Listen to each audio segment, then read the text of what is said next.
1절 2절 보겠습니다. 여호와께서 이와 같이 말씀하시되 너는 유다 왕의 집에 내려가서 거기에서 이 말을 선언하여 이르기를 다윗의 왕이 앉은 유다 왕이여 너와 내 신하와 이 문들로 들어오는 내 백성은 여호와의 말씀을 들을지니라. 시드기야 왕에게 말씀한 거겠죠.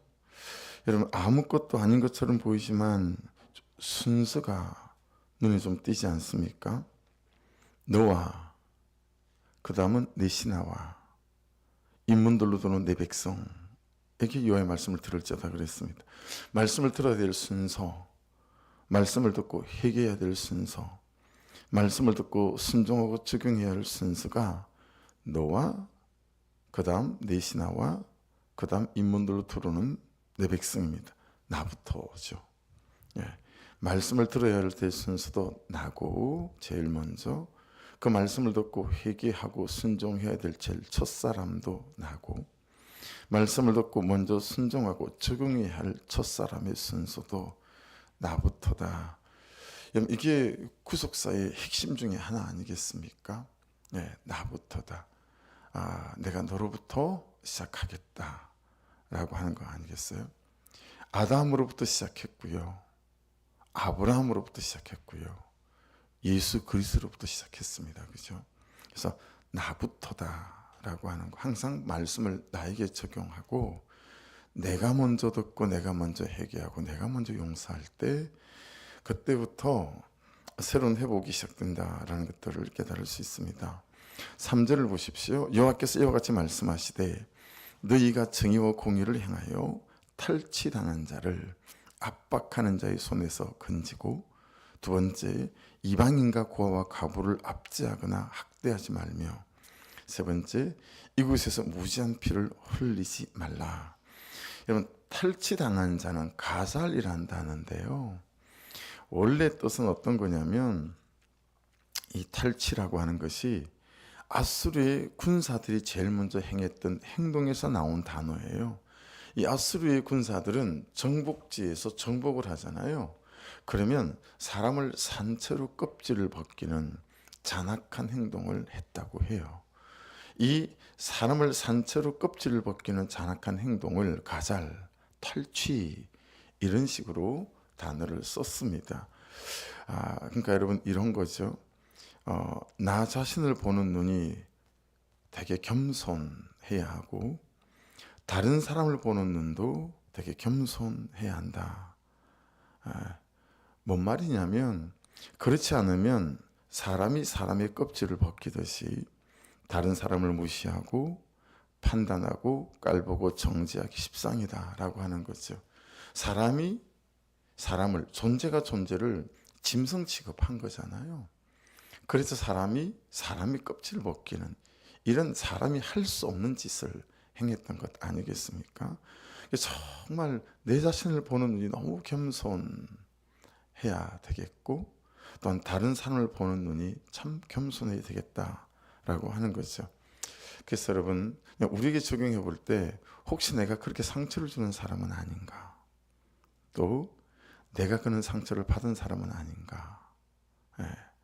내가 그런 상처를 주는 사람이라면 그렇게 상처를 주는 나는 어떻게 건짐을 받을 수 있을까? 그죠? 여러분 정말 참 용서를 구하는 사람이 되어야 되지 않겠어요? 여러분 말씀 묵상을 하기 시작하면서 제일 많이 하는 일은 용서를 구하는 일 같아요. 용서. 그래서 최근에도 한 20년 전에 있었던 일에 대해서 생각도 못하고, 원래 그렇잖아요.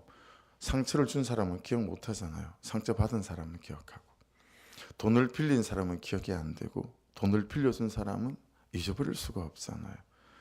그러니까 제가 그렇게 상처를 준 사람이고 그런 사람이더라는 거죠. 그래서 또 용서를 구해야 되는. 여러분 내가 그런 상처를 받은 사람이라면 어때요? 그 상처받은 내가 어떻게 건짐을 받을 수 있을까요? 여러분 용서함으로.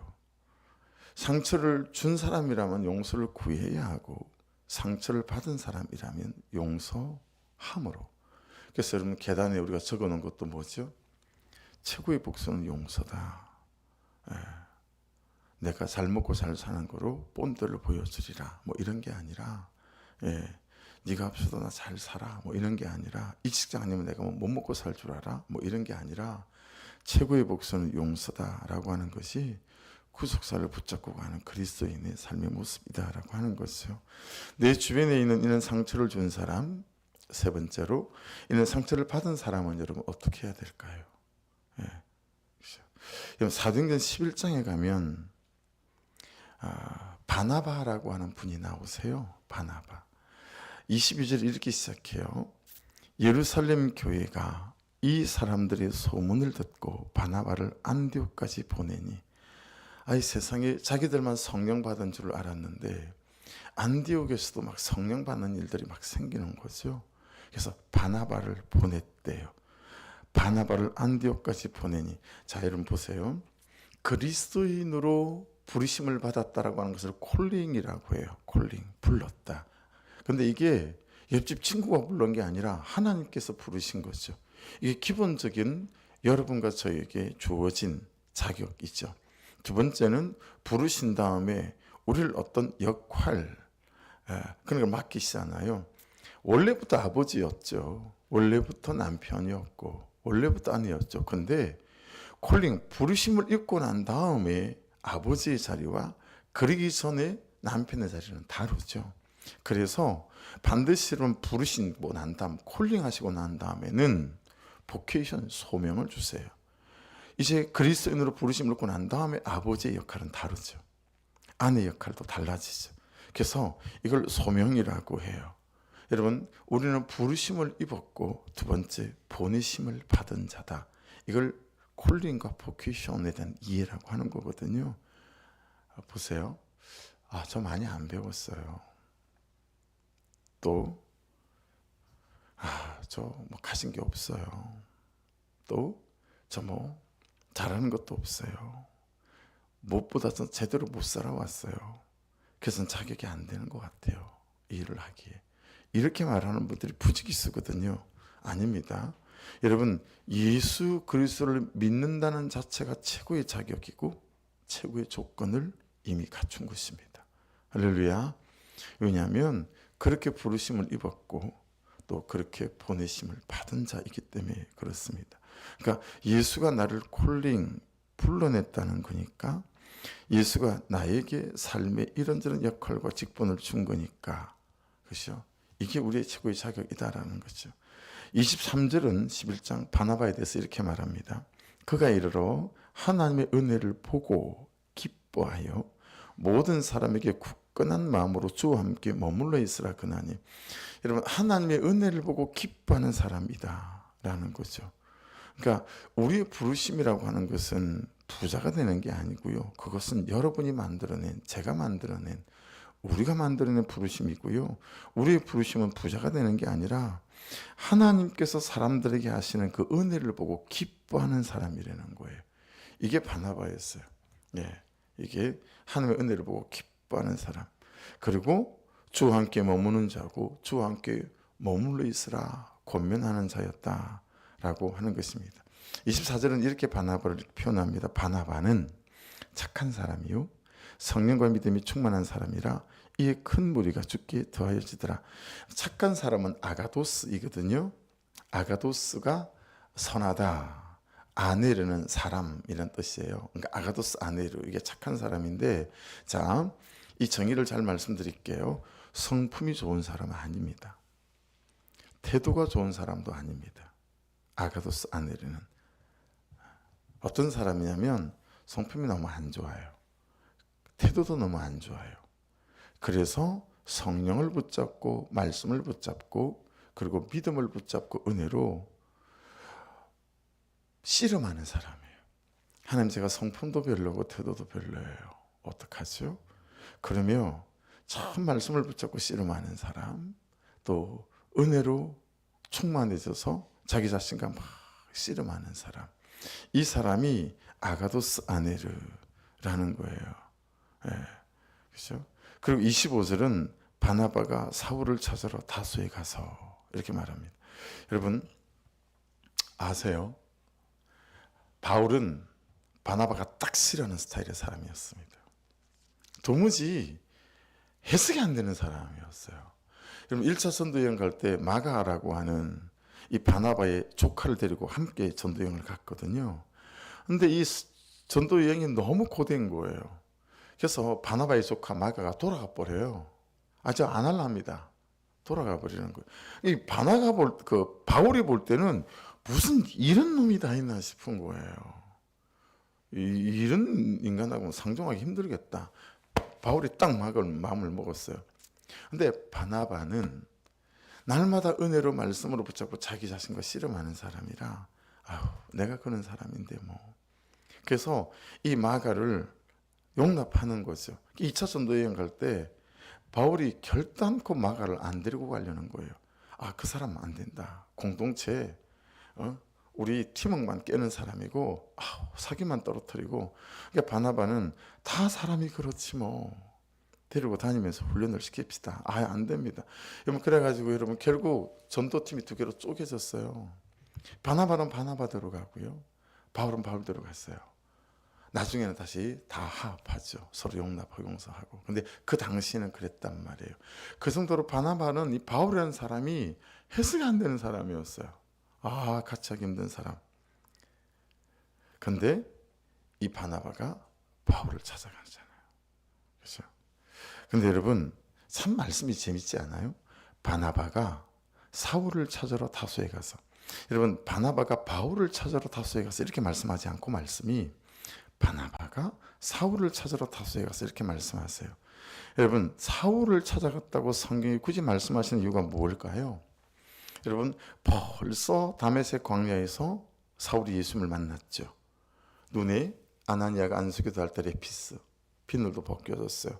이제 구속사의 복음이 보였어요. 하나님의 나라가 보이고 자기의 삶이 얼마나 악한 삶이었는지를 깨닫게 되고 철저한 통회와 자복으로 3년을 아라비아 강야에서 회개하는 시간으로 보냈어요. 그래서 회개하고 난 다음에 자기가 가진 거, 자기가 이룬 거 전부 배설물 똥처럼 여기고 다 버려버렸어요. 여러분 근데 그는 아직 사람들에게 사울이라고 불렸어요. 자, 여러분을 바울이라 부르지 않고 사울이라 부른다고 절대 주눅들지 마십시오. 네, 바나바가 그런 사울을 찾으러 온 거예요. 사람들이 아직 바울로 인정하지 않고 사울로 인정했기 때문에. 그죠? 아무에게도 환영받지 못하는 존재였어요. 다소에 있는 사울은. 나와 스타일이 영 맞지 않는 사람이에요. 근데 그런 사울을 찾아가는 거잖아요. 여러분 목장 안에서, 직장 안에서 정말 나와 스타일이 다른 사람들이 있을 수 있잖아요. 그렇죠? 근데 여러분 그런 사람들을 제끼지 말고 찾아가는 것이 맞다라고 성경에 말씀하시는 거예요. 그러니까 3절을 다시 볼게요. 여호와께서 이와 같이 말씀하시되 너희가 정의와 공의를 향하여 탈취당한 자를 압박하는 자의 손에서 건지고, 두 번째 이방인과 고아와 과부를 압제하거나 학대하지 말며. 여러분 이방인과 고아와 과부가 누구죠? 주류가 아니에요. 비주류예요. 아웃사이더들, 힘없는 사람. 꼭 하나님께 저주를 받아서 그렇게 태어나고 지금 이런 삶의 지경이 된 것 같다고 생각하는 사람들, 그 사람들이 이방인 고아 과부 아니겠어요? 그러니까 그 사람들을 압제하거나 학대하지 말라는 거예요. 섬기라는 거 아니겠어요? 그렇죠? 그래서 여러분 주변에 착한 사람은 다 좋아해요. 태도가 좋은 사람 다 좋아하고요. 그렇죠? 근데 그런 사람 말고 정말 우리가 섬겨야 될 사람은 누구냐면 태도도 좋지 않고 성품도 좋지 않고 말투도 별로인 그런 아웃사이더들. 그런 사람들을 더 찾고 그런 사람들을 더 섬겨야 된다라고 말씀하고 있습니다. 그렇죠? 그래서 그런 사람들을 섬기고 그런 사람들을 돌보려면 진짜 용기도 필요하고요. 손해도 각오하고 대가지불도 해야 된다라고 하는 거죠.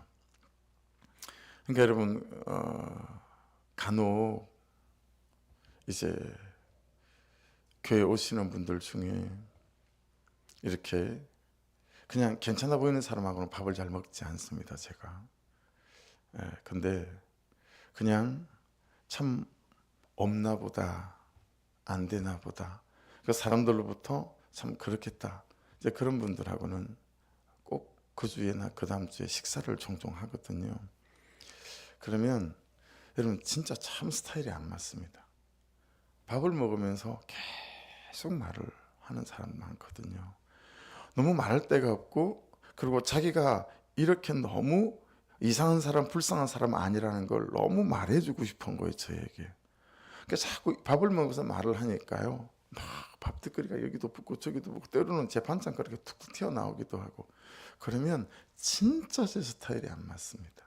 근데 그때마다 꼭 제 스승님 조두만 목사님 말씀이 생각나요. 조두만 목사님이 소록도에 부흥회를 가셨대요. 소록도에 부흥을 갔는데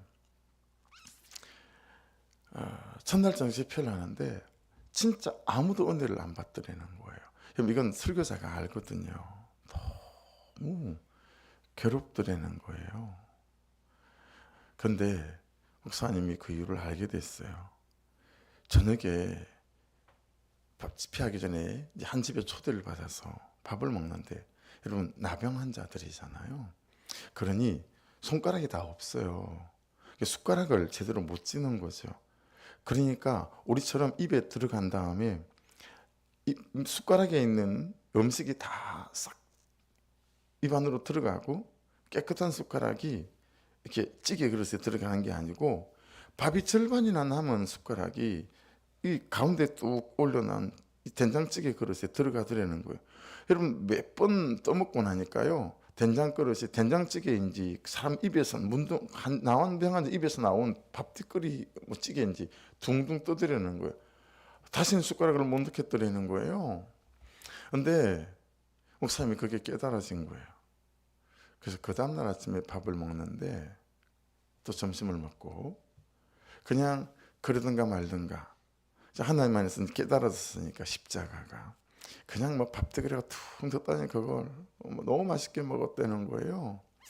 그러면서부터 그날 두 번째 날 저녁부터 그렇게 이 나병 환자, 초내 환자들이 은혜를 받기 시작하고, 그러면 그분들은 박수를 치면 이 소리가 안 나고 뼈와 뼈가 맞붙으니까 딱딱딱 이렇게 박소리가 난대요. 한 번도 전 들은 적이 없는데, 그냥 그 딱딱딱 하는 소리가 지붕이 덜썩덜썩 하더라는 거예요.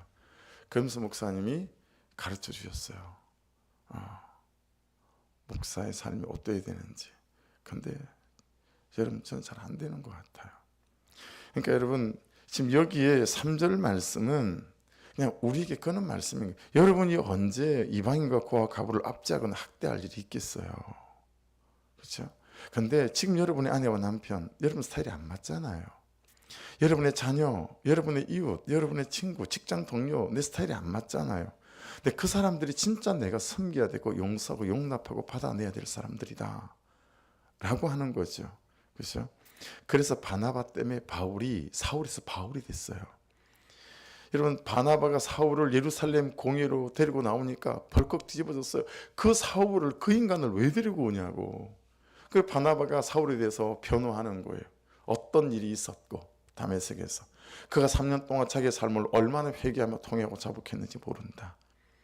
이 하나님께서, 예수 그리스도께서 이 사울을 불러서 뭐 그렇게 변호하면서 예루살렘 공회에서요, 이 사울이 바울이 되어져서 이제 함께 파송을 받는 사람이 되시는 거죠.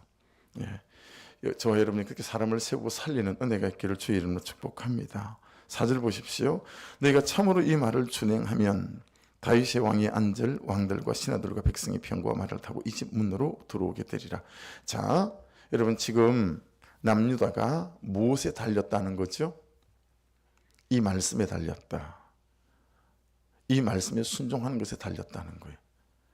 지금 시드기야에게, 이 절대절명의 남유다에게 말하는 거예요. 야, 넌 지금부터 내가 말하는 이 말씀에 너는 네 인생이 달렸다 라고 하는 거예요. 지금 너의 인생이나 앞으로 너의 인생은 너의 계획이나 너의 열심에 달린 게 아니고 말씀에 달렸다. 말씀에 순종하는 것에 달렸다라고 하는 거죠. 자, 오늘도 저와 여러분 앞에는 선택이 놓여 있습니다. 그렇죠? 여러분 아이 때 하는 돌잡이가 어느 날 문득 건순달 목사, 친구 목사가 지금 막내가 중2거든요. 중2인데 전화가 왔어요. 걔 돌 할 때, 나 목사님, 이 돌잡이가 성경적이야 성경적이지 않은 거야? 갑자기 그 생각이 드네. 그래서 성경적이지 않으니까 돌잡이 하지 말라고 제가 그랬어요. 돌잡이 안 했어요. 여러분, 근데 진짜 돌잡이는 우리가 살아가면서 매일 해야 되는 것 같아요. 살아가면서 매일. 그렇죠? 이루어지지 않다라는 거예요. 오늘도 여러분이 뭘 선택하느냐에 달렸어요. 그렇죠? 내가 말씀에 순종하는 선택을 할 건가, 아니면 다른 선택을 할 건가. 그래서 그냥 4절은 그 말씀이에요. 5절, 그러나 너희가 이 말을 듣지 아니하면, 말씀대로 선택하지 아니하면 내가 하나님께서 하나님 당신을 두고 맹세하셨어요. 이 집이 황폐하리라. 여호와의 말씀이니라. 6절, 여호와께서 유다 왕의 집에 대하여 이와 같이 말씀하시니라. 내가 내게 길라 깎고 레바논의 머리이나 내가 반드시 너로 강요와 주문이 없는 성읍을 만들 것이라. 그래서 여러분, 4절은 선택에 달렸다면 6절은 뭐예요? 짓는 것과 관련이 있습니다. 짓는 것에 달려 있어. 내 인생을 짓는 거, 내 인생을 짓는 거. 여러분, 레바논하고 길르앗은 숲이 울창한 것으로 정말 그 당대에 유명했습니다. 그래서 왕의 궁전은 다 이들 지역에서 나오는 목재로 지어졌기 때문에 레바논 숲의 집 이렇게 불리워졌다고 해요. 그렇죠? 그런 레바논이고 길르앗인데 주민이 없는 성읍으로 만든대요. 내 인생을 어떻게 지을 건가? 오늘도. 그렇죠? 내 인생을 어떻게 지을 건가? 오늘은 저 같은 경우에는 새승년으로 말한다면 어제부터 정자를 손보고 있거든요. 거기 오른쪽에 있는 성자 있잖아요. 거기는 그냥 의자 놓고 앉는 건데 이제 바닥을 깔았어요. 파이프 작업 다 하고 합판 아직 고정은 못했지만 합판을 좀 얹고 이제 오늘은 계단 작업을 하고 뭐 이렇게 짓는 거잖아요. 제가 그것만 짓나요? 오늘 저로 제 인생을 지어야 되잖아요. 여러분도 여러분의 인생을 지어야 되잖아요. 그래서 내 인생을 어떻게 지을 건가, 그거와 관련되어져 있다라는 거죠. 그래서 이 짓는 것은 말씀의 순종으로 내 인생을 짓는 거다라고 지금 명확히 말씀합니다. 7절, 내가 너를 파멸할 자를 준비하리니, 이제 순종을 선택하지 않을 때 그들이 각기 손에 무기를 가지고 내 아름다운 백향목을 찍어 불에 던지리라. 8절, 여러 민족들이 이 성읍으로 지나가며 서로 말하기를 여호와가 이 큰 성읍에 이같이 행하면 어찌 되민고 하겠고. 9절, 그들이 대답하기는 이는 그들이 세 가지입니다. 첫 번째, 자기 하나님 여호와의 언약을 버리고 선택하지 않았어요. 두 번째, 다른 신들에게 절하고, 자기 방법에게 절하는 거, 자기 선택에게 절하는 거 될 수 있겠죠. 세 번째, 그를 섬긴 까닭이라 하셨다라. 내가 선택한 거기에 내 인생과 시간과 재정과 열정을 쏟는 걸 말하는 거죠. 그래서 여러분, 적용 질문은 두 가지입니다. 나는 요즘 무엇을 섬기고 사는가? 두 번째, 나는 요즘 무엇에 절하고 사는가? 오늘 묵상 강론 읽어보시게 되면 이분이 자기는 무엇에 절하고 살았는지를 잘 말씀하고 있습니다. 직장이 없어가지고 굶어 죽게 생겼을 때 직장이 하나님께서 주시고, 근데 너무 잘한 거예요. 승승장구해서 큰 프로젝트 리더가 됐어요. 그래서 얼마나 부하 직원을 못 살게 굴었는지 마음에 안 들면 오죽한 부하 직원이 공황장애 걸려서 막 약을 먹고 막 이런 상황이 됐어요. 근데 프로젝트가 중간에 그만 중단이 됐어요. 그래서 그 책임을 지고 저 지방으로 발령을 받았다는 거 아니겠어요? 그랬더니 자기보다 나이가 어린 사람이 자기 상사인데 자기하고 똑같이 하더라는 거예요. 그래서 그때서야 공황장애에 걸린 자기 부하 직원이었던 사람이 이해되어지고, 그러면서 더 이상 그런 자기 자신에게 절하고 살지 않겠다. 이제 그런 묵상 간정이에요. 여러분, 요즘 내가 무엇을 섬기고 사는지, 무엇이 절하고 사는지 잘 보시고 오늘도 말씀을 선택하셔서 오늘 말씀이 말씀하고 있는 것처럼 저와 여러분의 선택과 결정들이 참으로 내 인생을 올바로 지어가고 살리는 선택과 결정되어지는 은혜가 있기를 주의 이름으로 축복합니다. 말씀 붙잡고 기도하시고, 하나님, 예배 가운데 보이지 않는 분들, 또 새로 이번 주에도 소개를 못했어요. 유아실에 있는 바람에 지훈이 엄마라고, 지훈이 엄마라고 새로 오신 분이세요. 그리고 그 전주에도 새로 오신 새신자들이 아버지 구속사의 복음이 들리게 하시고 잘 깨닫고 하나님의 그리스도의 용사로 세워져가는 은혜가 있게 도와주옵소서. 중보해 주시고 하나님 교회가 매매되어지는 일, 그리고 또 수주감사주일 입당하기 전까지 채워져야 될 것들이 채워지는 은혜를 허락해 주옵소서. 우리 주여 한번 부르고 기도드리겠습니다. 주여!